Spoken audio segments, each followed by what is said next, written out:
Like most people my age, I was introduced to the world of Yu-Gi-Oh! Through the English dub of the Yu-Gi-Oh! Duel Monsters anime, titled Yu-Gi-Oh! In the US. But unlike most people my age, I didn't join the fad in 2002 when it first came out. I got into Yu-Gi-Oh! In 2009, when I was 14 years old. As an outsider to the Yu-Gi-Oh! Franchise, the story seemed a bit bizarre to me. I might be stating the obvious here, but the main character looked weird, and his voice sounded a little too deep for his appearance. That's a deep voice for a 14-year-old, my god! I also found it strange that the characters in the show played the card game against each other, instead of battling their monsters like they do in Pokemon. It seemed like the show was inherently created to sell the trading cards. I even remember seeing a commercial for a toy duel disc and wondered why anyone would want that thing. In the summer of 2008, my current Saturday morning cartoon block was Kids WB on the CW. To this day, Kids WB remains one of my favorite Saturday morning cartoon programs, with its run of memorable shows such as Johnny Test, Magi Nation, Legion of Superheroes, Teen Titans, The Batman, and yes, even the spectacular Spider-Man. However, at the beginning of that summer, the network announced that the Saturday morning cartoon block would soon change to the CW 4Kids. Yes, for whatever reason, 4Kids was moving their block of Saturday morning cartoons from Fox to the CW. They began by airing episodes of Yu-Gi-Oh! GX, Chaotic, and TMNT Fast Forward. I wasn't too thrilled about any of these new shows, but since I didn't have anything better to do on my Saturday mornings, I decided to give them a try. You know how sometimes you watch a show and it usually ends up being better or worse than you thought it would be? Well, I started watching Yu-Gi-Oh! GX, and wouldn't you know it, the show was exactly as weird as I thought it would be. The characters all looked weird, they talked quickly with little spaces in between each other's lines, and there were bizarre creatures floating around them. Funny enough, the first episode of Yu-Gi-Oh! I ever saw was the GX episode, The Forbidden Ritual Part 1, which has Exodia in it, even though it wasn't the actual first episode. Also, this may have been a weird place to enter the series, as characters who lose duels in the Sark just straight up die. So I kept watching Yu-Gi-Oh! GX, but it never quite resonated with me. In the fall of 2008, the CW 4Kids premiered the first episode of Yu-Gi-Oh! 5Ds. I didn't get into the show at first, but the more I watched it, the more I started to actually enjoy it. The network played the series until the start of the Darksteiner arc.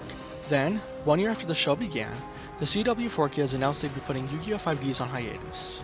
In the meantime, they would begin playing episodes of the original Yu-Gi-Oh! I thought to myself that this show would be even worse than GX, but I would soon consider this moment to be one of the worst misjudgments I've ever made. As the original Yu-Gi-Oh! Began, it seemed like a typical kids show made to get kids hyped about its marketable content. But once it got to the third episode, something began to change my perspective of the show. In the middle of the third episode, the main character Yugi recounts the story of how he met his best friend Joey. As the story goes, Joey used to pick on Yugi and one day stole his Millennium Puzzle, Yugi's most prized possession. He took a piece of the Millennium Puzzle and threw it out the window, landing it in a pool. Soon after, Joey found himself on the receiving end of bullying from a much bigger student. Despite picking on him earlier, Yugi decided to stand up for Joey and take a few of the bigger bully's blows. What started to change my perspective of this show was the character of Yugi, and how he had the courage to stand up for someone even though he was picking on him. As I continued to watch Yugi fight his way through Duelist Kingdom to defeat the evil Pegasus and rescue his grandfather, Yugi started to become the ideal model of a hero in my eyes. Yu-Gi-Oh! Would become one of my biggest examples of not judging a book by its cover, as the show would soon become one of my favorites, and Yugi Muto would become one of my favorite characters. Years later, when I entered my first year of college, I began my third run of the series. When I watched that third episode again, I started to suspect that there was more to the story than what was shown, as in, there were more important events that happened even before the first episode. My searches led me to discovering the Yu-Gi-Oh! Manga, and sure enough, the first chapter tells that story from the third episode, the story of how Yugi and Joey met. In the beginning of the first chapter of the Yu-Gi-Oh! Manga, we get our first introduction to the character of Yugi Muto. The chapter begins with Yugi sitting alone in his classroom playing with a toy. One of the other students asks Yugi if he wants to play basketball, but Yugi says that any team he's on just ends up losing, something I think any true gamer could relate to.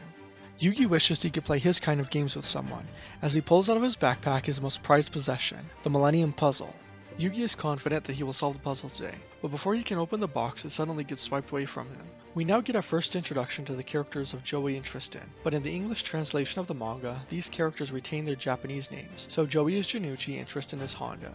Janucci and Honda pick on Yugi for oogling at a jewelry box like some kind of girl. Janucci wants to teach Yugi how to be more manly, so he tries to get Yugi to throw a punch at him, but Yugi screams that he hates fighting and violence. This is the twist that manga creator Kazuki Takahashi wanted to add to his shonen story. When Takahashi was generating ideas for a manga, he knew he wanted to write a battle story, but with all of the fighting manga that already existed, he found it difficult to come up with something original. I mean, it's not like he could just take the characters from Dragon Ball and make them all ninjas, or make them all pirates. That wouldn't be successful. Takahashi decided to create a protagonist who doesn't fight with his fists, but instead becomes a hero whenever he plays games. Now you may be asking how a shonen protagonist is going to survive if he doesn't fight physically. Well, we'll get to that. Junichi and Honda begin playing keep away with Yugi's Millennium Puzzle. Being short in stature, Yugi has no chance of getting it back. That is until his childhood friend shows up to get him out of trouble. Now we get our first introduction to the character of Taya, or Anzu in the manga. Through narration, Yugi introduces Anzu as a cute but stubborn girl, and apparently her stubbornness is enough to scare Junichi and Honda out of the classroom. Swiper no swiping! Swiper no swiping! Swiper no swiping! Oh man! Anzu returns the Millennium Puzzle back to Yugi, and encourages him to be tougher when dealing with bullies. She inquires as to what is inside Yugi's box, so he decides to show her. Yugi opens his box and reveals an assortment of sparkling puzzle pieces that look as if they're made out of pure gold. Yugi tells Anzu that the Millennium Puzzle was discovered in an Egyptian ruin. He found it one day in his grandpa's attic, and his grandpa dared him to solve it. It's been 8 years now, but he hasn't solved the puzzle yet. Anzu gives Yugi a reassuring word that he will solve the puzzle as long as he keeps his heart in it. Meanwhile, outside the classroom, Junichi and Honda are discussing how mad Anzu makes them for calling them bullies. Not watching where they're going, they run into a big bulky hall monitor named Ushio. Overhearing their discussion, Ushio gives them an intimidating glance, and politely reminds them that bullying people is wrong. Honda quickly pulls Junichi away before he can pick a fight with him. Once they get away from Ushio, Junichi reveals to Honda that he stole a piece of Yugi's Millennium Puzzle when he wasn't looking. Going off about how much Yugi pisses him off, Junichi throws the puzzle piece out of a window and it lands in the school's pool. The next day, Yugi finds that Junichi and Honda have been beaten up by Ushio. The bulky hall monitor says he overheard they were picking on him, so he offers to become Yugi's personal bodyguard. As payment for his services, Ushio demands Yugi pay him 200,000 yen, but when Yugi refuses, he threatens to hurt Junichi and Honda some more. Yugi courageously stands between Ushio and his victims and demands that he stop hurting them. Ushio decides to teach Yugi a lesson about who's in charge around here by assaulting him several times. At this point, Junichi begins to see Yugi's true strength. Yugi is strong not because he exercises physical dominance over other people, but because he is willing to stand in harm's way to protect those he cares about. After Ushio finishes beating Yugi, he tells him to bring the money tomorrow, or he will teach him even more pain with a knife he has hidden under his jacket. Yugi returns home and starts thinking about how he is going to pay Ushio, but he keeps getting distracted trying to solve the Millennium Puzzle. Yugi notices that for some reason solving the puzzle seems easier today. After many successful clicks, Yugi finally solves the puzzle, except for one piece.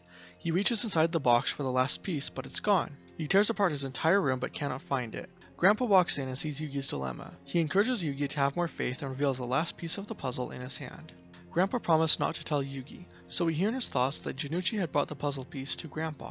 Junichi also said that they were getting bullied by a guy named Ushio, who is threatening Yugi to pay him, so Grandpa put some money in Yugi's backpack. But as it turns out, the money will only be the second most useful thing to confront Ushio with, because as Yugi inserts the last piece into the Millennium Puzzle, he awakens an ancient Egyptian power that creates a dark alter ego of himself. If I were to describe Yu-Gi-Oh! With only 2 images, it would be a picture of Yami Yugi and the back of a Yu-Gi-Oh! Card. For a franchise that seems inseparable from a trading card game, it was surprising for me to find out that the series originally had nothing to do with card games. Instead, the series initially revolved around the concept of shadow games.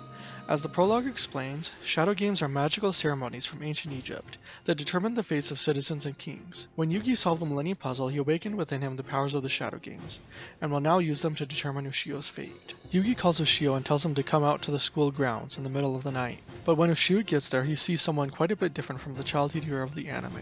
Yugi's alter ego, known as Yami Yugi, or Dark Yugi, but mostly referred to as Yugi, thanks Ushio for coming and says he brought 400,000 yen instead of the requested 200,000. He says that just handing over the money would be too boring, so he challenges Ushio to a shadow game. Enticed by the amount of money he can earn, Ushio accepts the challenge. Yugi asks to borrow the knife Ushio has, so Ushio gives it to him, although I'm not sure how Ushio doesn't suspect this as a trick.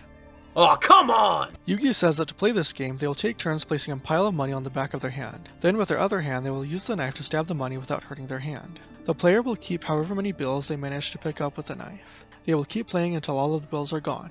Yeah, these shadow games are quite a bit different from the kid-friendly card games of the anime. Yugi and Ushio take turns stabbing the money without stabbing their hands. Ushio plays the game by Yugi's rules, but as he is about to claim the rest of the money, he suddenly loses the power to relax his arm. Yugi explains that in a shadow game, a person's true nature is revealed. Ushio's right arm is now controlled by his own greed. He cannot stop it from stabbing them money and his hand, so he comes up with another strategy. Ushio tries to stab Yugi with a knife, but since Ushio broke the rules, the powers of the shadow games will protect Yugi from harm.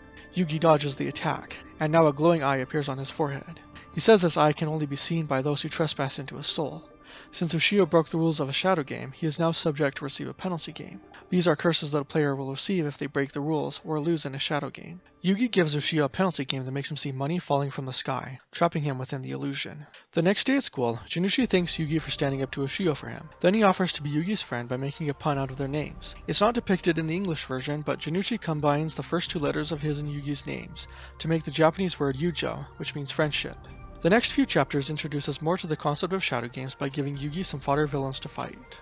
In Chapter 2, Yugi fights a corrupt TV producer for filming him getting assaulted on school grounds. He challenges the producer to a simple die roll and says whoever rolls the lower number wins the game, and if they tie, the producer will win. The producer says he doesn't have time to play such a childish game, but when he sees Yugi roll a 6, he laughs and makes fun of him for automatically losing. But Yugi says the game isn't over until the producer rolls, so the producer throws the die at Yugi's face. Yugi uses the Millennium Puzzle to shield himself, but this causes the die to split in two, with one half landing on 6 and the other half landing on 1, which means that the producer rolled a 7 with a single die. Since the producer rolled a higher number, he loses the shadow game. Yugi gives him a penalty game that causes him to see the world through a pixelated censorship. One common criticism of Yu-Gi-Oh! Is that adults and villains will resort to playing a children's trading card game in order to resolve their disputes, instead of using more aggressive means. What we see in these shadow games is that Yugi always entices opponents into playing by making them believe they can gain something out of it. For Ushio, Yugi entices him with money. For the producer, he makes him think he can't lose. In this way, Yugi isn't just trying to defeat his enemies, but he is also trying to fulfill his wish of wanting to play his kind of games with someone, in a rather sadistic way. When we get to Chapter 4, we get a more formal introduction to the character of Anzu. As mentioned in the beginning of Chapter 1, Anzu has been Yugi's friend since childhood, but in Chapter 4, Yugi and Junichi start to notice that Anzu has been acting strange lately. She hasn't walked home with them in a few days and is always busy to hang out with them after school. Junichi suspects Anzu is going on sugar daddy dates. Yes, Junichi's that kind of guy, so they decide to follow her. Yugi and Junichi follow her into the city until she enters a burger joint, and when they approach the door, Anzu comes out in a waitress uniform to greet them. Apparently she also doubles as a fast changer. When Anzu realizes she is greeting her friend, she panics because her school doesn't allow them to have part-time jobs. She's worried that Junichi will tell on her. Anzu confronts them later in the restaurant, but they promise not to tell. Soon after, Anzu goes to greet another customer, but it turns out to be an escaped convict. He holds Anzu hostage and tells everyone else to get on the ground. He blindfolds Anzu and sets her down at a table.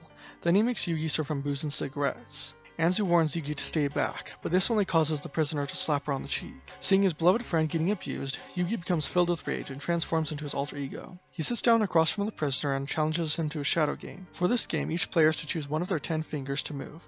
The other must remain completely still. The prisoner gets enticed to play this game because he considers himself super lucky and wants to amuse himself. The prisoner chooses his right index finger, as it is already on the trigger of his gun. Yugi chooses his right thumb. As Anzu remains blindfolded, she listens to the person who's trying to save her. She notices the voice sounds like Yugi's but more confident. She isn't sure who the voice belongs to. As soon as the game begins, the escaped prisoner prepares to use his right index finger to squeeze the trigger of his gun, but Yugi uses his thumb to ignite a lighter. The convict orders Yugi to light his cigarette as his last act on Earth, but after Yugi does so, he places the lighter on the prisoner's left hand, which is currently pouring vodka. If the prisoner suddenly moves, the lighter will fall and set the vodka on fire. I'm sure anyone would instinctively grab the lighter and move it off, but the prisoner just sits there for some reason.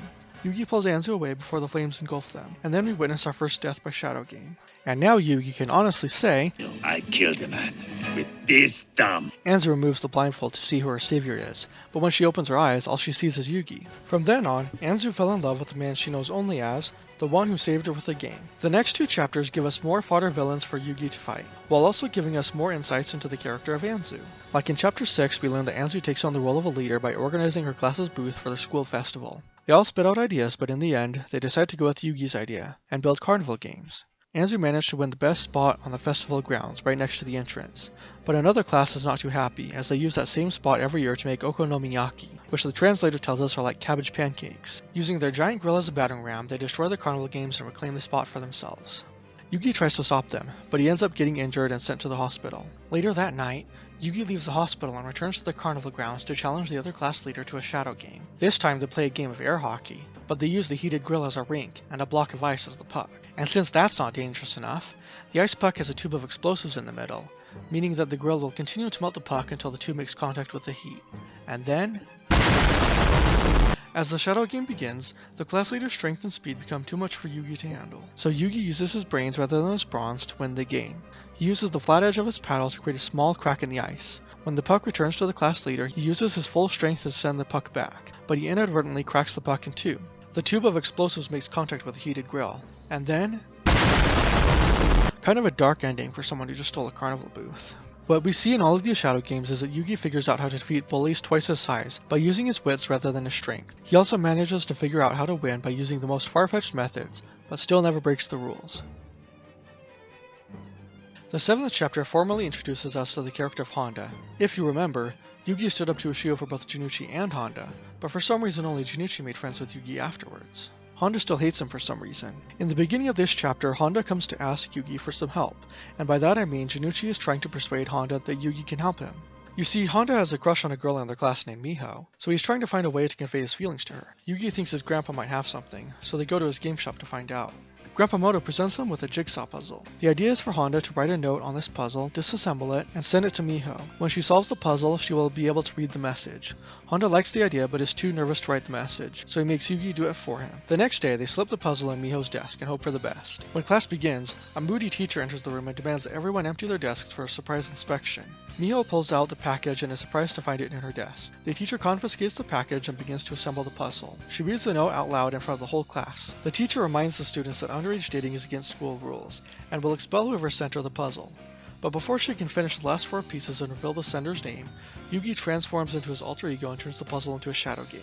As the teacher finishes the puzzle, the makeup of her soul starts to fall off like the pieces of a jigsaw puzzle, revealing her true face. The teacher runs out of the room before she can expel anyone. In the end, Honda didn't get the girl, but he did make friends with Yugi afterwards. In this volume, Yugi assembled the Millennium Puzzle and acquired a dark alter ego that allowed him to unleash judgments on evildoers by using the powers of the Shadow Games. Through his newly acquired powers, Yugi also assembled a collection of friends to help him fight through his troubles in life. As we progress through the Yu-Gi-Oh story, I hope to convince you that Kazuki Takahashi is a master of symbolism. As mentioned earlier, Takahashi wanted to write a story about a protagonist who doesn't fight with his fists, but fights by playing games and solving puzzles. He said that the positive message of Yu-Gi-Oh is that each person has a strong hidden part within themselves, and when one finds hardship, the hidden part can emerge, if one believes in themselves and their friends. With both puzzles and friendship being major themes of the story, Takahashi decided to intertwine them into one philosophy, that just as the many pieces of a puzzle combine together to create a greater whole, so can people join together as friends, and help each other accomplish things that not one of them could do on their own. I know the theme of friendship usually gets beat to death in Yu-Gi-Oh, especially in the English dub, but I do like how well this theme was portrayed throughout the entire course of the story. Chapter 8 is another fodder villain fight, and with that we have come to the beginning of the first episode. We'll get into how the card game Duel Monsters was implemented into the Yu-Gi-Oh story next time. Until then, be sure to stay safe while playing Shadow games.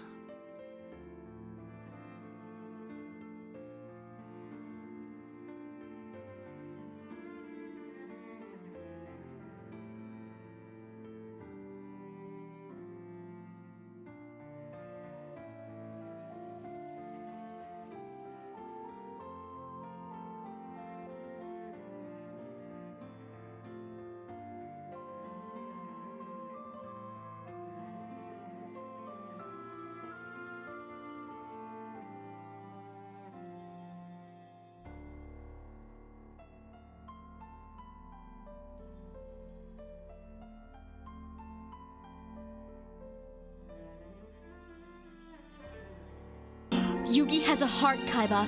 Yugi has us. Friends that'll stand with him to the end, no matter whether he wins or loses some lousy game. And what do you have, Seto Kaiba? What do you have at the end of the day? Tell me! Tell me! I have all that I need.